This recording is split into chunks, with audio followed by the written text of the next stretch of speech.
So good afternoon. Today I'm going to talk to you about mobility in Bogota. So it's a story. Many of you know me and know that almost every day I'm just arriving here late. That's because I live quite far from the university. So now I'm going to talk about mobility and a point of view through the architecture that is what I studied. So, as an introduction, Bogota has almost 7.5 million of habitants who live, work, recreate there, and its development as a regular city has been around the center and some points like as the north, south, and west.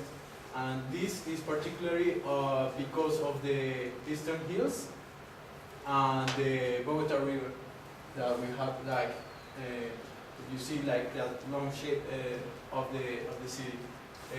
Some important facts is the length of the city is like 33 kilometers, and the width is only 16.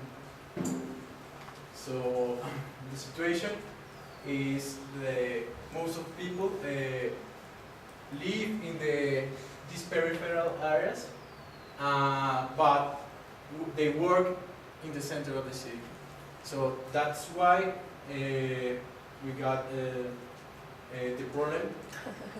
The problem is basically that because of this situation that I said, almost everybody has to live there and take like trips of 1 or 2 hours in order to get to their jobs and work or recreate there. So, as you can see, in 2011, most of the cars and the private cars has been increased like 92%, while public transport and official transport are increasing a little bit. And parallel to that, we can see that the promedio of speed has been decreasing. So the number of cars are increasing and the speed in the city, we had here an example, La Carrera Séptima has been decreasing because of that. Solutions that some people have as given to this problem is the road widenings, but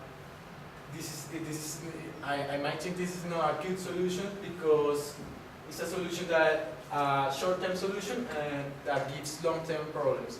Why? Because the road widening just encourage people to buy more cars because we have more and more highways. And another problem that we have is the urbanism. Is because these road widenings were planned before. Just give us like we start to see in the city things like this that there are just straight walls in the highways, generating insecurity and bad quality life for the people who live there. Another problem that the road widening has is the corruption. So as you should know, the carrusel de la contratación is another thing that that's the solution is not good enough for the problem. Another solution is the public transportation, but to start the public transportation is not satisfactory, and that is why most of the people buy their own cars and try to mobilize through the city. And as you can see, the decrease of the use of the public transportation is also a problem in the way that people are not using the public transport, but they are buying their own cars and they are just adding more problems to the problem. Here in the left picture we can see and the problem of that is what we call here the scent war, and it's because the drivers don't have a established payment. They just fight in their cars to get passengers. On that day. Another solution is the car restrictions that have been through the years in the city, but as the road widens, just foster the people to acquiring cars in order to mobilize for the different days. So my solution, or what I might think is the solution, is what I call re-urbanize the city. So first is create housing in the center of Bogota, but it's not just creating house, it's creating house with facilities and proper accommodation for people who live there and who work there. And the second point is foster and generate working offers in the peripheral areas of Bogota, because in order of decreasing the amount of people going towards to the center. So I might think this is the best solution because I saw this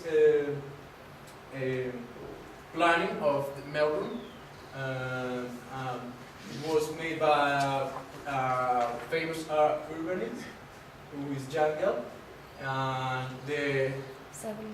One minute. And they create like a plan, a master plan, including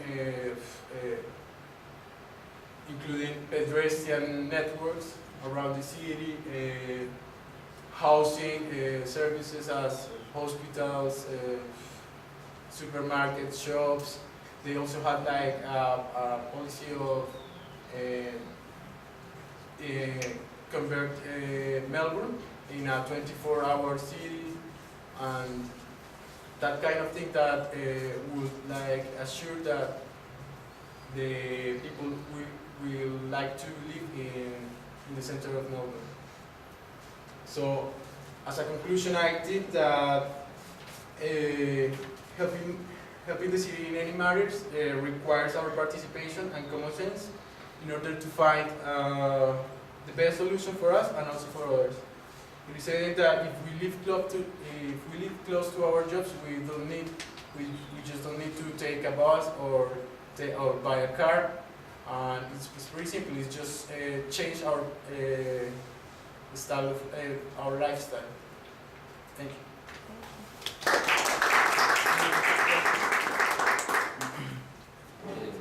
People who is going to apply housing and maybe they live in the south of the city can pay services here in the center of the city.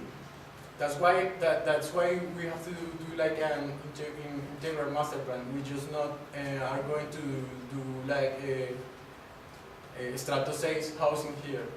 You know, we must do priority housing for the people who doesn't live here, who doesn't have the opportunities, and we must like build to them services that can be affordable for them. Okay. Do you think working at house is a solution for that problem? It's a solution, but I think some works, some jobs you just need to go and work, like just going to build. Okay, thanks.